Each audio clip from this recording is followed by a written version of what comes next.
The streets were alive with motion cars crawling in congested lanes, bicycles weaving between gaps, vendors calling out the price of roasted chestnuts, and office workers hurrying toward train stations. The afternoon sun slanted low over the city, casting long golden streaks that made the sidewalks shimmer with heat. Yet among the constant buzz of noise and bustle walked a figure whose stride carried a different weight. His steps were measured, his back straight, his eyes forward. He was off duty, dressed in plain clothes, but the discipline of his bearing betrayed him. Even without the uniform, even without the gleam of polished boots, anyone watching closely might guess he was a soldier. The tomb guard rarely walked through this part of town. His life revolved around silence, marble, and ritual. His days were spent standing watch in stillness so profound that the world's chaos seemed far away. But that day, errands had pulled him into the city, and for once he found himself navigating crowds instead of the solemn corridors of memory. He moved quietly, as though he did not quite belong in the noise, his presence a paradox among honking horns and the laughter of street performers. It was then, turning a corner near a plaza, that he noticed the musician. The man struggled with a violin case nearly as large as his torso, its leather edges frayed, the handle threatening to tear loose. His shoulders slumped beneath the weight, not only of the case, but of exhaustion. A threadbare coat clung to him despite the heat, his shoes scuffed to near ruin. He shifted the case from one hand to the other, grimacing as the strap cut into his palm. Around him, the crowd flowed uncaring, no one pausing to help, their eyes fixed on their own destinations. He had watched families carry invisible weights heavier than coffins, mothers clutching folded flags as though they might anchor their grief, fathers standing at gravesides with jaws clenched against collapse. The tomb guard slowed. Something in the musician's posture stirred a recognition within him. He knew the language of burdens, the way they bent spines and hollowed eyes. This musician carried his own kind of burden, not of death but of survival, and though the city ignored it, the guard could not. He stepped forward, his voice steady but quiet. "Let me carry that for you." The musician froze, startled. His eyes, deep with weariness, flicked toward the stranger. He took in the squared shoulders, the calm strength, the gravity that seemed out of place on a busy street. For a moment, pride warred with relief. Then, with a slow nod, he released the case. The guard lifted it with ease, the weight that had strained the musician's arms barely shifting his own. Years of standing motionless under rifles and storms had carved endurance into his very bones. "Thank you," the musician said softly, his accent lilting, hinting at another country, another story. The guard inclined his head, saying nothing more. Together they began to walk, side by side, through the throng of pedestrians. People moved around them, too busy to notice the quiet exchange, but to the soldier, the act carried meaning. To help bear a weight, however small, was to honor a principle he had lived by. Never let another carry alone what you can shoulder with them. After a few minutes, curiosity broke through the silence. The guard asked, "Where are you headed?" The musician gestured toward a square at the end of the street. "There. I play in the evenings. It's not much, but the music buys me bread." His voice carried no self-pity, only resignation softened by a hint of hope. As they reached the square, the soldier saw what he meant. The plaza was wide, lined with shuttered shops and cafes that spilled tables onto the cobblestones. In the center stood a fountain, its water catching the last rays of sun. Street performers already claimed corners, jugglers tossing clubs, a painter sketching quick portraits, a singer strumming a guitar. The air carried fragments of laughter, coins clinking into open cases, the mingling aromas of food. It was a marketplace of survival, where talent was currency and attention determined supper. The musician led him to a quieter spot by the fountain. He opened the worn case carefully, revealing a violin that, though scratched and dulled by years, gleamed faintly in the light. Its strings looked freshly replaced, as though every spare coin had gone not to comfort, but to the instrument's survival. The guard set the case down with the same reverence he gave to a rifle, sensing instinctively that this was the man's lifeline, his connection to dignity. "You play here every night?" the guard asked. The musician nodded. "Most nights. People come and go. Some stop, some don't. Sometimes the coins are enough for a meal, sometimes not. But the music, it's the only thing I have left that feels like home. The soldier looked at him more closely then. Behind the weariness was something familiar, a quiet resilience, the same he had seen in veterans who endured with nothing but memory to sustain them. It was the resilience of someone who had lost much, but still refused to let go of what mattered most. The musician lifted the violin and rested it beneath his chin. He drew the bow slowly across the strings, and at once the noise of the plaza seemed to fade. The first notes were soft, trembling slightly, like a bird testing its wings. But soon the sound deepened, rising into a melody that wound itself around the fountain's spray, through the chatter of diners, above the laughter of children. The guard stood still, listening, the weight of the day dissolving into the music. People began to notice. A few paused, curious. A man dropped a coin into the open case. Then another woman followed.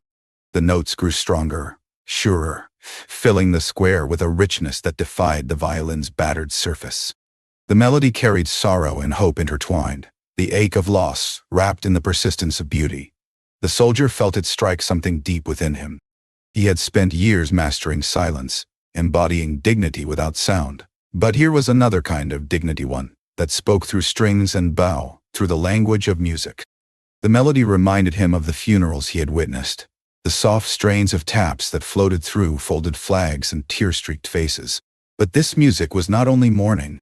It was survival, defiance, love. As the sun slipped lower, the crowd around the musician grew. Children hushed their voices. Couples leaned closer. Strangers lingered rather than passing by. Something unspoken pulled them together.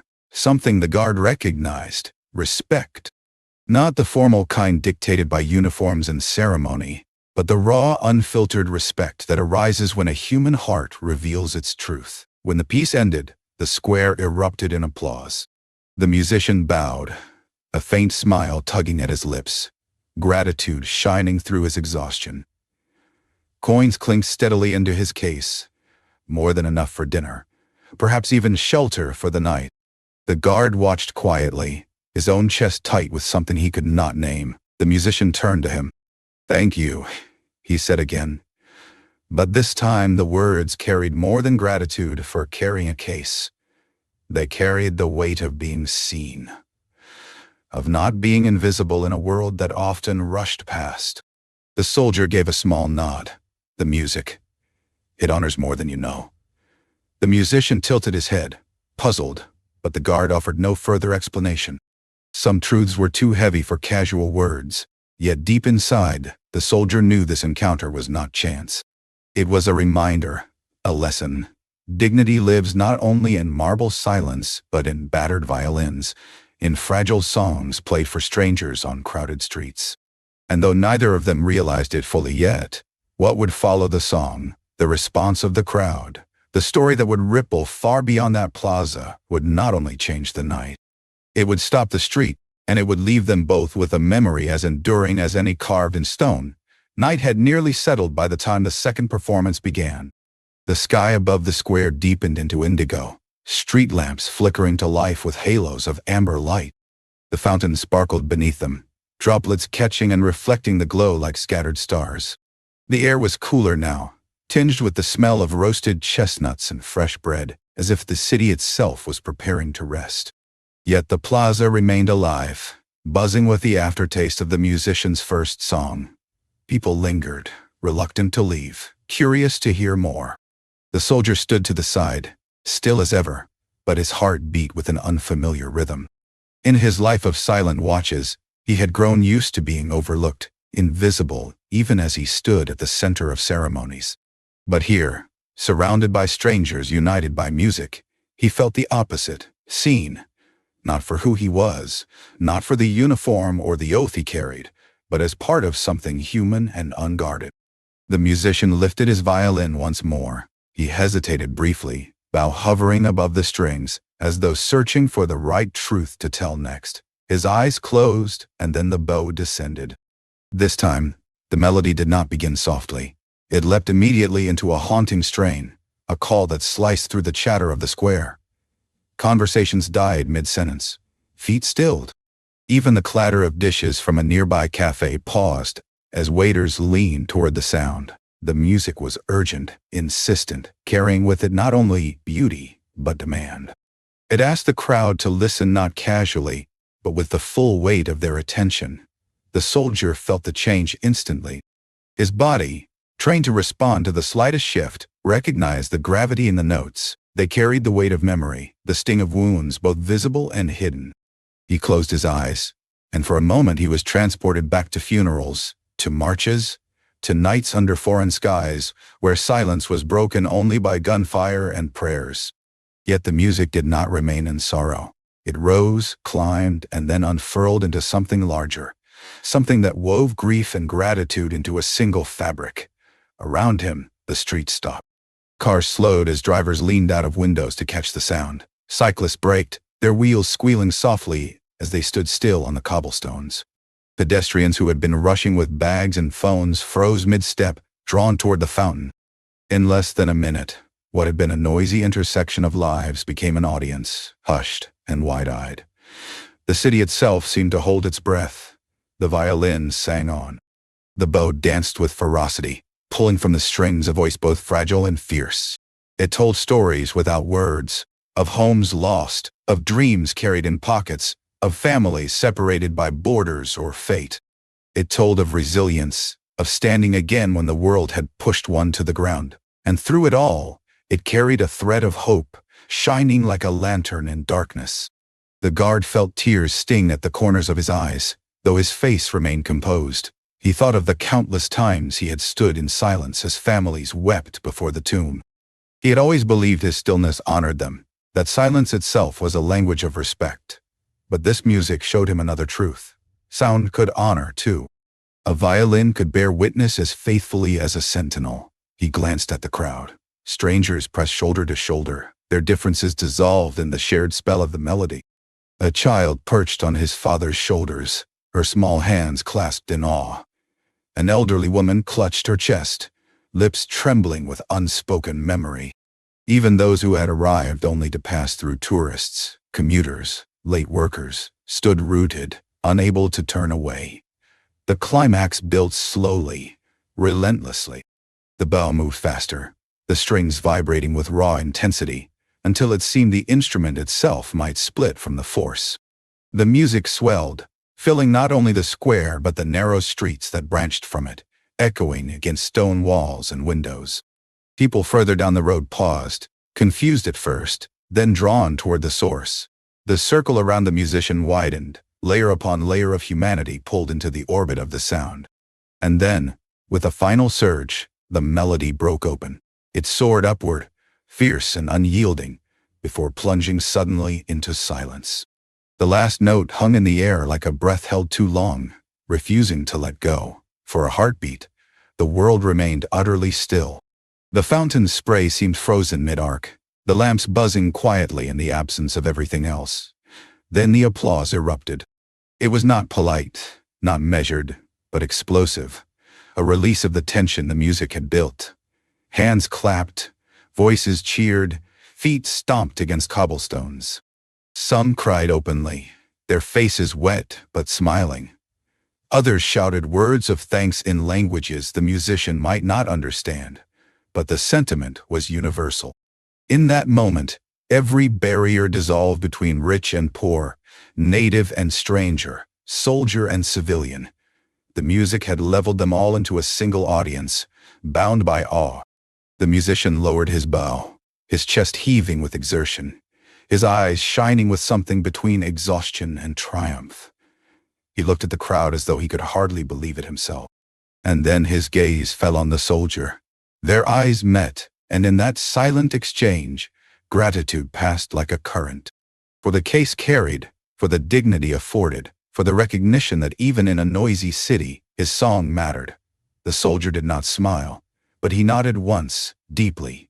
He understood.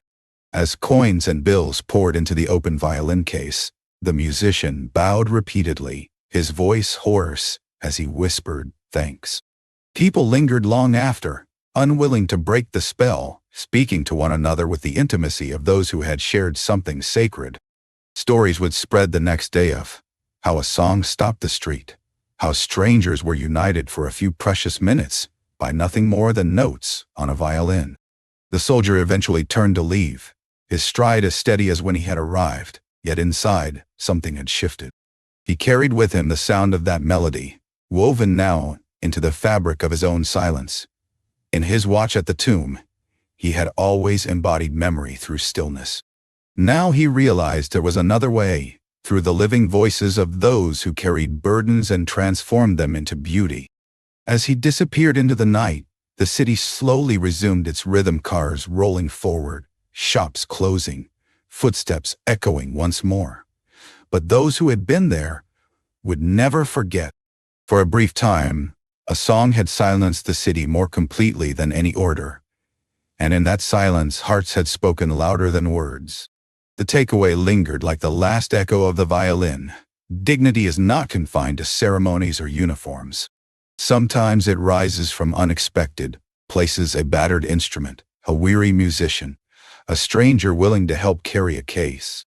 And so, if you listen closely in the days that follow, you might still hear it. Not the literal notes, but the memory of a melody that carried us beyond ourselves, and the quiet reminder that we are never too busy, too important, or too distant to stop, to listen, and to honor.